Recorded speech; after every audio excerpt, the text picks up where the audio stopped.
Hello everyone, welcome on my Hindi ज्ञान बोध YouTube channel. तो दोस्तों, हम करंट अफेयर की सीरीज़ कर रहे थे। तो आज के वीडियो में हम 15 और 16 सितंबर के करंट अफेयर के प्रश्न करेंगे जो एग्ज़ाम की दृष्टि से महत्वपूर्ण है। तो जो जन पहली बार हमारे इस वीडियो को देख रहे हैं, वीडियो को लाइक ज़रूर करिएगा, ज़्यादा से ज़्यादा वीडियो को शेयर, चैनल को सब्सक्राइब कर सकते हैं। तो पहला प्रश्न आप सभी के सामने है, कौन से राज्य सरकार किसानों को एक विशिष्ट फार्म आईडी प्रदान करेगी? तो ये उत्तर प्रदेश राज्य की सरकार करेगी। तो उत्तर प्रदेश सरकार किसानों को एक विशिष्ट फार्म आईडी प्रदान करेगी, जिसे सरकारी योजनाओं के सभी लाभ प्रदान करने के लिए आधार से जोड़ा जाएगा। यूनिक फॉर्म आईडी आधार कार्ड के समान ही होगी। तो ये पहला प्रश्न है, काफ़ी अच्छा प्रश्न है, ध्यान रखिएगा। राजस्थान में चल रहे शुद्ध के लिए युद्ध अभियान के तहत हाल ही में भीलवाड़ा में भी इस अभियान की शुरुआत की गई। यह अभियान किससे संबंधित है?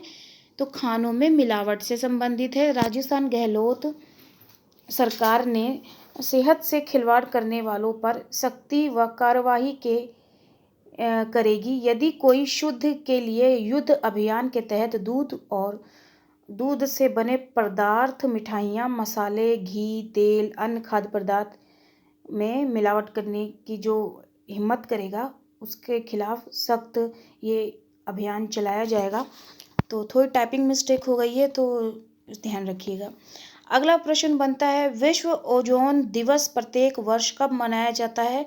तो ये 16 सितंबर को मनाया जाता है। हर वर्ष 16 सितंबर को ओजोन लेयर की ज़रूरत के प्रति लोगों को जागरूक करने के उद्देश्य से वर्ल्ड ओजोन डे मनाया जाता है। ओजोन लेयर पृथ्वी को सूर्य की खतरनाक किरणों से बचाती है। तो ये काफ़ी अच्छा प्रश्न है, इसको भी ध्यान में रखिएगा। अगला प्रश्न बनता है, किस साइकिल चालक ने हाल ही में लेह से मनाली तक 475 किलोमीटर की दूरी 29.18 घंटे 18:21 सेकंड में पूरी करके पुराने रिकॉर्ड 35.32 घंटे रिकॉर्ड को तोड़ा है? तो ये रिकॉर्ड किसने तोड़ा है? तो ये तोड़ा है आदिल तेली ने। Guinness book of world record धारक साइकिल चालक आदिल तेली ने हाल ही में लेह से मनाली तक का सफ़र 475 किलोमीटर की दूरी 29.18 घंटे 21 सेकंड में तय करके एक नया रिकॉर्ड बनाया है। साथ ही पुराने रिकॉर्ड जो था 35.32 घंटे के रिकॉर्ड को तोड़ दिया है। अगला प्रश्न बनता है कि बिथू सैन्य शिविर का नाम बदलकर किसके नाम से रख दिया गया है? तो जनरल बिपिन रावत के नाम से रख दिया है। देश के पहले सीडीएस जनरल विपिन रावत के सम्मान में अरुणाचल प्रदेश के एक सैन्य कैंप का नाम अब बदल दिया गया है। किबिथू सैन्य शिविर का नाम बदलकर जनरल विपिन रावत सैन्य गैरिसन कर दिया है। जनरल रावत ने कर्नल के रूप में किबिथू में एक कमांडिंग ऑफिसर के रूप में कार्य किया था। अगला प्रश्न है, निम्नलिखित में से कौन सी अंतरिक्ष एजेंसी बुद्धिमान जियो स्टेशनरी संचार उपग्रह विकसित कर रही है? तो ये कर रही है भारतीय अंतरिक्ष अनुसंधान संगठन इसरो कर रही है। अगला प्रश्न है, 15 सितंबर 2022 को किसने पहले से 5वीं कक्षा के छात्रों के लिए रामकृष्ण मिशन के जागृति कार्यक्रम का शुभ आरंभ किया है? तो किसने आरंभ किया है? तो धर्मेंद्र प्रधान ने किया है। अगला प्रश्न बनता है, रक्तदान अमृत महोत्सव का आयोजन किया जाएगा कब? तो ये किया जाएगा 17 सितंबर से 1 अक्टूबर 2022 तक।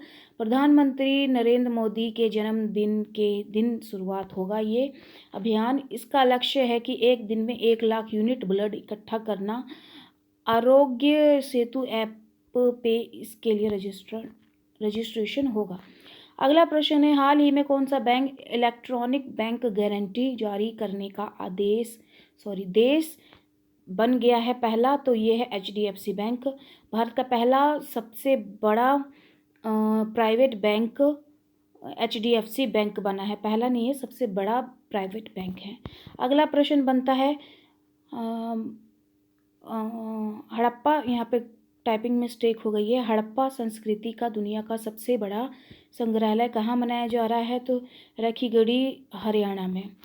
14 सितंबर 2022 को केंद्रीय गृह मंत्री अमित शाह ने कहाँ पर बायो इथेनॉल परियोजना का शिलान्यास किया है? तो ये सूरत में किया। इसकी क्षमता 2.5 लाख लीटर दिन उत्पादन क्षमता है। अगला प्रश्न है, हाल ही में किस राज्य सरकार ने मुख्यमंत्री गोवंश मोबाइल चिकित्सा योजना शुरू करने की घोषणा की है? तो किस राज्य सरकार ने? तो छत्तीसगढ़ राज्य सरकार ने।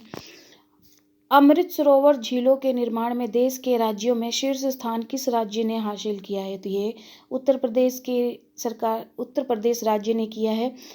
अमृत सरोवर मिशन की शुरुआत 24 अप्रैल 2022 को हुई। इसका उद्देश्य जल संरक्षण करना है। पहला अमृत सरोवर उत्तर प्रदेश के रामपुर में स्थापित किया गया है।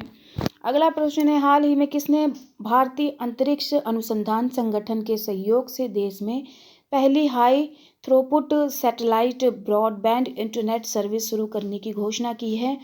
तो ह्यूज कम्युनिकेशन इंडिया ने की है।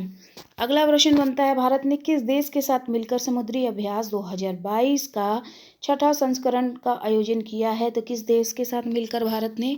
तो जापान के साथ। अगला प्रश्न है, निम्नलिखित में से किस बीमा बैंक कंपनी ने एक term insurance plan click to protect super launch किया है, जो सुरक्षा जरूरतों के अनुसार अनुकूल को सक्षम बनाती है? तो ये कौन सी कंपनी ने किया है? तो HDFC लाइफ ने किया है। अगला प्रश्न है, हाल ही में बंगाल की खाड़ी में जापान भारत समुद्री अभ्यास 2022 का कौन सा संस्करण शुरू करेगा? तो ये छठा संस्करण शुरू करेगा। अगला प्रश्न बनता है, हाल ही में भारतीय सेना और भारतीय वायुसेना ने पंजाब के किस संयुक्त अभ्यास का आयोजित किया है? तो ये गगन स्ट्राइक का किया है। तो अगला प्रश्न है, हाल ही में अंतर्राष्ट्रीय ऊर्जा चुनौतियों का समाधान करने में मदद के लिए किस भारतीय प्रौद्योगिकी संस्थान IIT ने सिडनी विश्वविद्यालय के साथ एक समझौते पर हस्ताक्षर किया है? तो किसने किया है? तो IIT मद्रास ने किया है।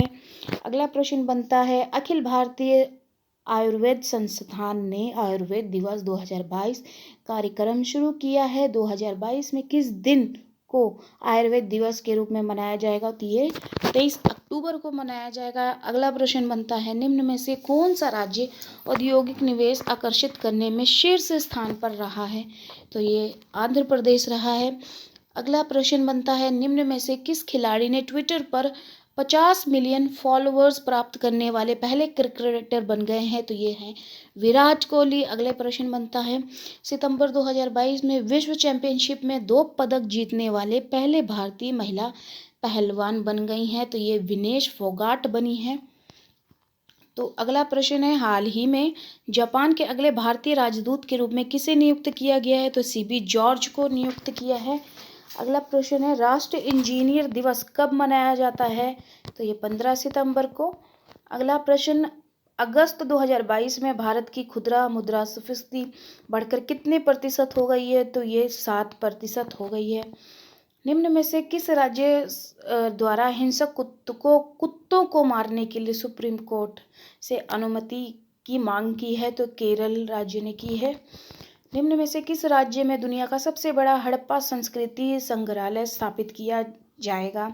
तो ये हरियाणा में। अगला प्रश्न है, हाल ही में कहाँ प्रारंभिक हस्तक्षेप केंद्र प्रयास स्थापित किया जाएगा? तो ये नई दिल्ली में। अगला प्रश्न है, निम्न में से कौन सा देश G20 की 1 वर्ष की अध्यक्षता ग्रहण करेगा? तो ये भारत। ICC द्वारा हाल ही में जारी की गई ताज़ा रैंकिंग के अनुसार बल्लेबाज विराट कोहली किस स्थान पर रहे हैं? तो ये 15वें स्थान पर रहे हैं।